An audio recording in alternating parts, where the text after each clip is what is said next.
Sidney the fraud. I'm doing this video, not going to give him another breath. Honestly, folks, he comes out with this part 2 video everybody's trying to share with me and pump on our page. Not going to give it another breath. Uniform Commercial Code, stateside, as I stated in my last video, but that was under tort law.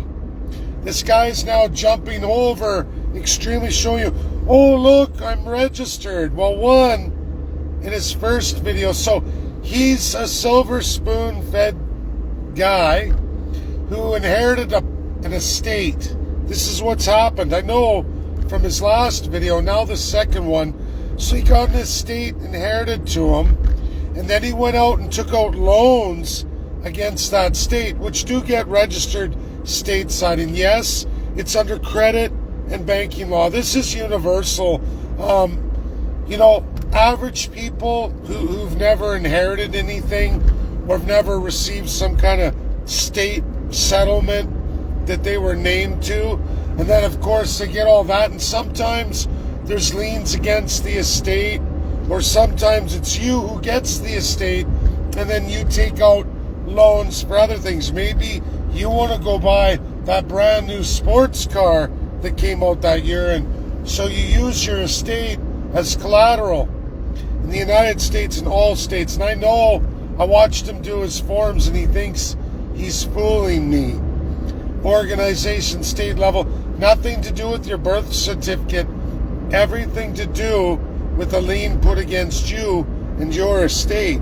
And he probably inherited it from rich family. It would make sense. Again, this guy has no financial background, clearly, none whatsoever. Just so all Canadians know, you have the same uniform commercial forms in Canada as you do stateside. And of course, it's just different in Canada. In Canada, those are federal. But in the United States, they're state level. There's no mystery here, no conspiracy against your birth certificate. Who the hell is going to lend you any money without collateral? Who's not going to register those assets?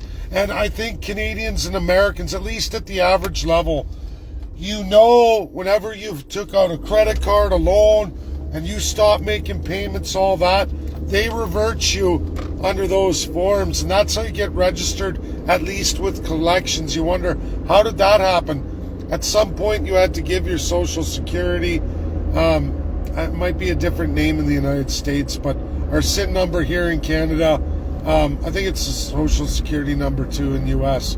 But either way, it's done the same way. As soon as you want to receive property or estates, that's the tort law. As soon as you take a loan or the estate comes with loans against it outstanding, you're going to have to fill out those forms. A lawyer does it on your behalf if you want your estate. That's the truth. This guy is so phony, such a fraud, and purely an idiot. I'm sorry, but he's an idiot. And so is anyone who subscribes to anything that guy's saying. He's a nut job. Clearly myth busted. I took all of this in school more than 2.5 decades ago. It's literally first year law, credit and banking law. No mystery here. It shouldn't be a mystery to any Canadians or Americans. And if you're subscribing and sharing this guy, wow, I don't want you to ever touch any of my money or have any influence over my finances, because that's terribly scary.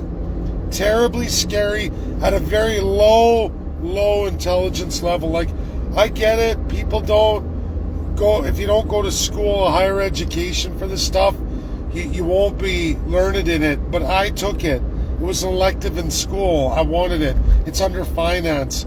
But anybody in finance or even any contractual lawyers, they're going to tell you this. It's not a mystery. It's not like, who the hell is going to give anyone a loan without knowing who you are and registering you in case you default?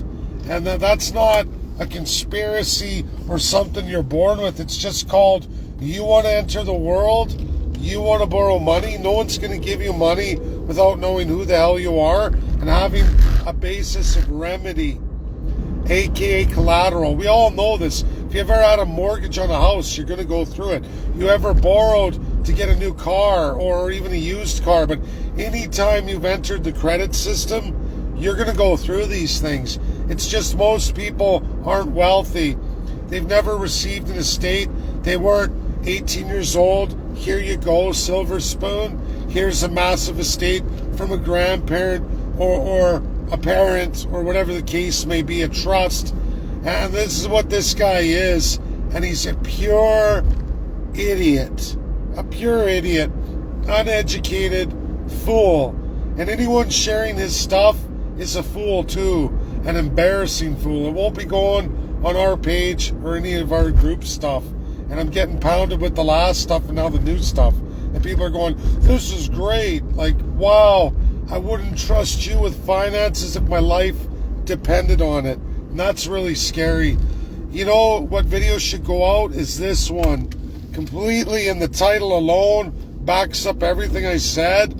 It backs up my first video completely as we transition from estate tort law over to the common law and credit and banking when there's liens or you want to borrow against your own assets, you know, collateral, which isn't out of the realm of normal here. Like, who the heck would ever believe any of that crap? That's my video. Share. Easily myth busted. Bye now.